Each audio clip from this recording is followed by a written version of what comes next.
चमक धमक में जैसा कि आपने देखा, हुमायूं आता है और फराह से कहता है कि वो तो तुम्हारी दोस्त थी, तुमने उसे कैसे जलने दिया। और फराह से कहती है मुझे नहीं पता वो कैसे जल गई, हम लोगों ने उसे बचाया। हुमायूं कहता है तुम लोगों ने अगर बचाया होता तो उसे कुछ ना होता। ऊपर से पुलिस वाला आ जाता है, जो हुमायूं कह रहा होता है कि तुम लोगों ने कागज भी ले लिए। जैसे पुलिस वाला पूछता है तो हुमायूं कहता है कि उन्होंने मेरी बहन को जला दिया। और फराह और उसकी माँ कहती है हमने कैसे जला दिया, वो खुद ही किचन में गई थी, हमें क्या पता वो कैसे जल गई।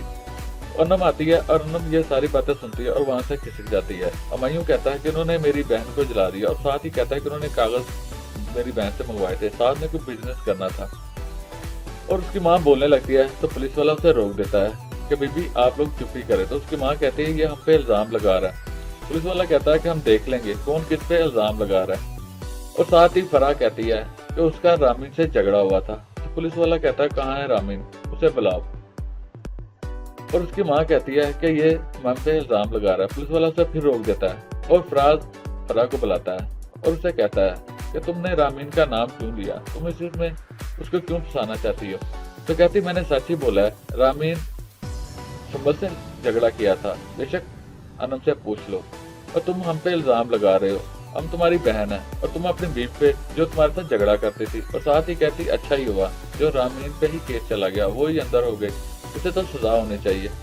उधर हुमायूं की माँ मुलाजमा से पूछती है तो वो कहती है हुमायूं का फोन आया था, वो अब ठीक है। तो उसकी माँ दुआ करती है, साथ ही कहती है हम चले, तो वो मना कर देती कि हुमायूं ने मना किया। उधर पुलिस वाले रामीन से पूछते हैं तो रामीन चीखती चिल्लाती है कि मैंने उसका कत्ल नहीं किया, वो तो मेरे लिए चाय बनाने गई थी। पुलिस वाला कहता फिर तुमने उस पर पेट्रोल छिड़क दिया होगा। तो साथ कहता हाँ, इसने कई दफा पहले भी मोटर बाइक से पेट्रोल निकाला है।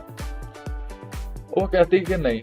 और फराज बोलता है लेकिन पुलिस वाला उसे चुप करा देता है, क्योंकि साथ तो यही चाहता है कि रामीन पे इल्जाम आ जाए और ये अंदर हो जाए और ये सब लोग बाइज्जत बाहर घूमते फिरे। लेकिन रामीन रोती है, चीखती है, लेकिन उसकी एक नहीं सुनता। ऊपर से हॉस्पिटल से फोन आता है तो वो बताता है कि मरीज को होश आ गया। तो वो कहता है नफरी तैयार करो, हम लोग चलते हैं। ऊपर से कांस्टेबल को बुलाता है, उसे कहता है इसे लोगों में बंद कर दो। फराज चीखता है, चिल्लाता है और सर कहता है और उसकी एक नहीं सुनता है और वो वहां से चला जाता है। उधर फराज साथ से कहता है कि तुमने ऐसे क्यों कहा, वो कौन सा पेट्रोल निकालती थी। तो साथ कहता है उसे कई दफा पहले भी मैंने देखा है, बैग से वो पेट्रोल निकालती, अनम से बेशक पूछ लेना। फराज उसे कहता है कि तुम अपने बिजनेस के चक्कर में रामीन को फंसा रहे हो और तुम तो उसे बदनाम करना चाहते हो। लेकिन साथ है वो उसकी एक नहीं सुनता और फराज को कहता है कि वो तो तुमसे पहले भी झगड़ा करती थी। तो कहता वो मेरी बीवी थी, मैं उसे झगड़ा करता था, वो मेरे से झगड़ा नहीं करती थी।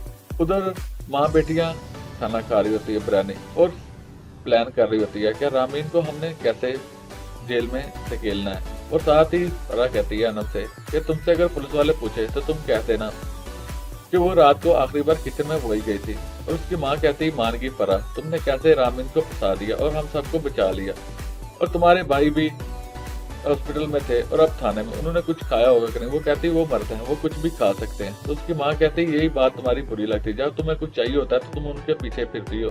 उधर रामीन दुआ करती है कि सुंबल बच जाए और अपने आप को भी कोसती है। उधर फराज को वो बातें याद आती है जो रामीन ने उसे कही होती है कि मुझे भी अपने साथ ले जाओ, मुझे यहाँ डर लगता है। और वो उसे रोक देता है और अपने साथ नहीं ले जाता और अपने आप को कोसता है कि मैं उस वक्त उसे अपने साथ ले जाता तो इस मुसीबत में ना फंसती। उधर हुमायूं हॉस्पिटल में होता है, वो साथ उसे चाय का पूछता है। तो हुमायूं से कहता है कि तुम दुआ करो कि सुंबल बच जाए, अगर वो ना बची तो मैं तुम लोगों को छोड़ूंगा नहीं।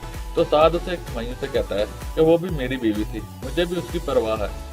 हुमायूं से कहता मुझे पता है कितनी परवाह है, तुम तो सिर्फ लालची आदमी हो, तुम्हें तो पैसा चाहिए अपने बिजनेस के लिए। और डॉक्टर आता है, वो बताता है कि हम लोग सुंबल को नहीं बचा सके। तो हुमायूं ये बात सुनकर बहुत शौक हो जाता है और रोने लग जाता है। उधर रामीन की दादी उससे पूछती है कि फराज का फोन आया था। तो वो कहती है कि उनकी बहू जल गई है और वो मर चुकी है। उधर रामीन को बताती है पुलिस वाले, तो वो भी कहती है कि उसका तो अब जनाजा भी हो गया होगा।